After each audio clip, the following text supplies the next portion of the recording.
It's so important to be total. It's one of the things I've struggled with a lot in the recent years. And I think even before that, but I just was never aware of it. But in the last year, I've become more aware because the division within my mind has become a lot more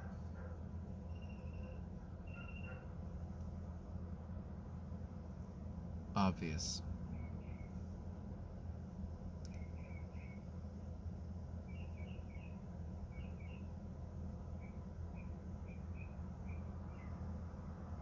So I try to take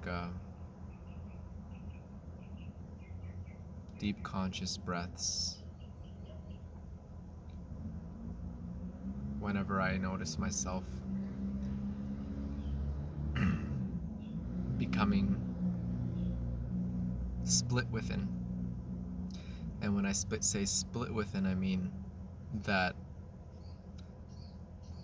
I am unaligned with my thoughts, words, and actions. So the things I think go against what I say or what I do, right? This happens to all of us. You'll think something, I shouldn't eat this food, and you eat it anyway. And then you think about how bad you feel. And so you're creating a disturbance, a split, a fragmentation in your mind. It might not even be a double division, it might be like a multiple division, right? This is like a subtle schizophrenia. It's, as Eckhart Tolle says, like, we're all crazy in a sense. It's just a matter of degree. The only difference between, like, us, who are less crazy, and the clinically crazy people is that they're just more so. They're at the point where it's gone too far. They can't control it anymore. So any of us, anybody can go down that road and lose themselves. And I'm not saying that to scare you or myself. I'm saying that because it'll put perspective on the situation. How important it is to become more well integrated and aligned. It creates a beautiful ease and joy that permeates through your body.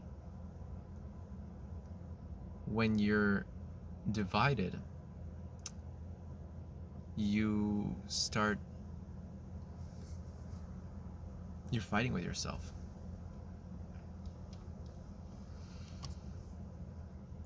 And it happens on so many different layers, right? There's different layers that the yogic teachings express. I don't remember them all by heart, which I want to, and I plan on going back and learning, but they have these names like Anamaya Kosha, Manomaya Kosha. I learned these through Sadhguru's teachings, these layers of physical manifestation going from more dense to more subtle and energetic.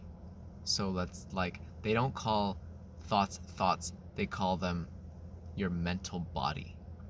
And the reason they do this is so that it gives more weight to the thoughts.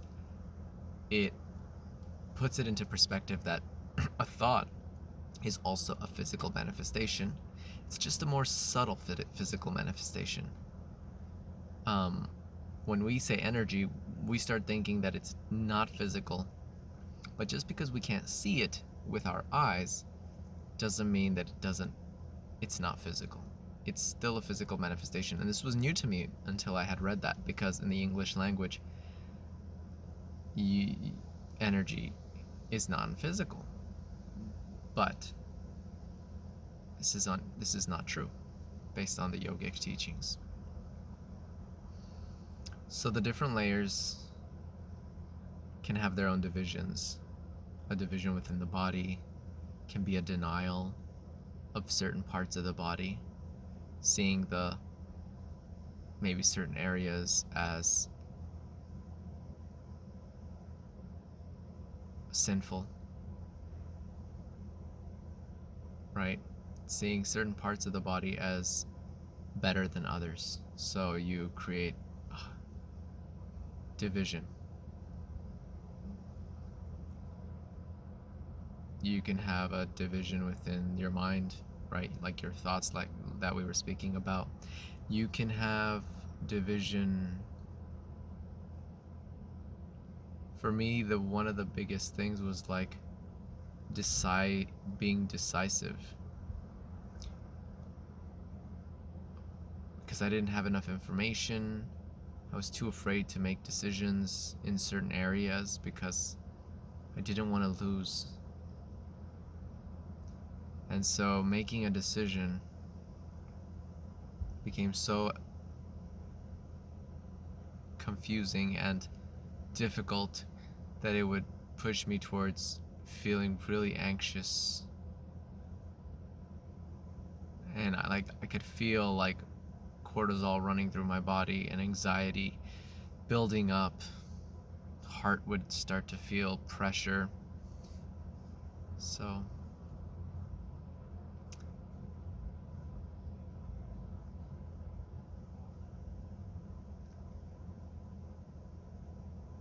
being total is aligning these things. So how do you do that? You have to get clear about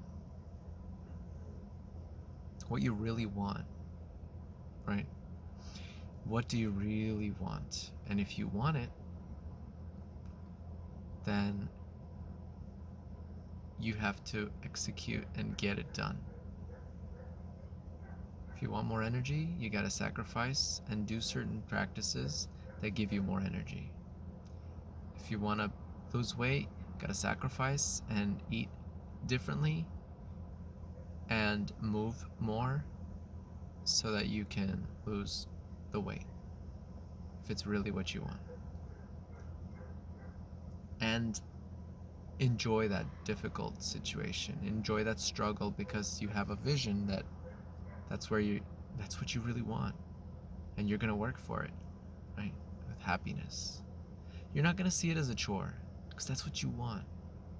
Even if it's hard, it's worth it that it's hard.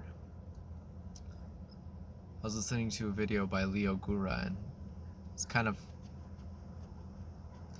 expressing what he was expressing at the end of that video. It's like,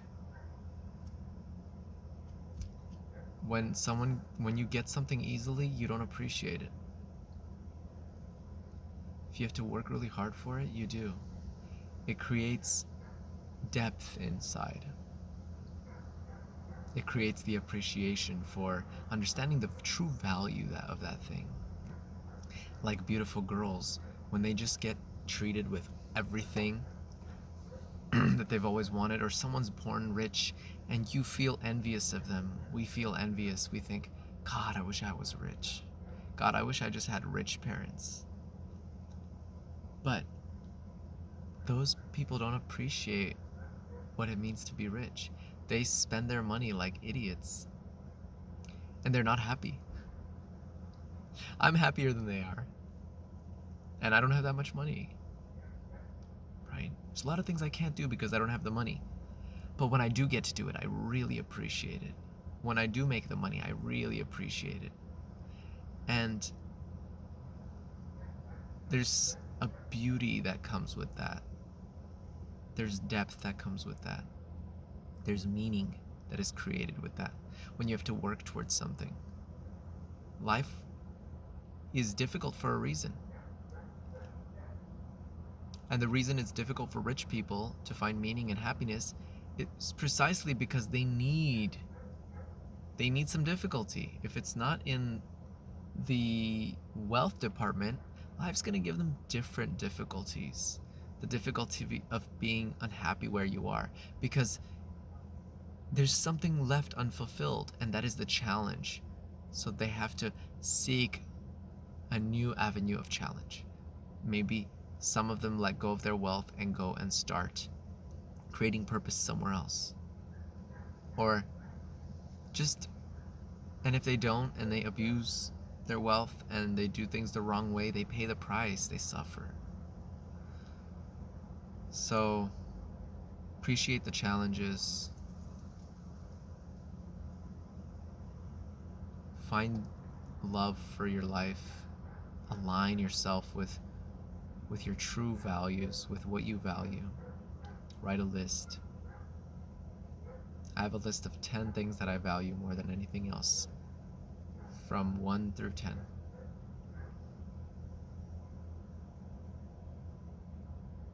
And I did that through Leo Gura's course.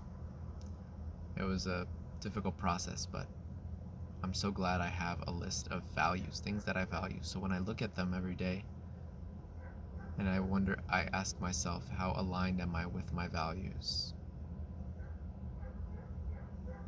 Am I growing? Am I connecting? Am I aware?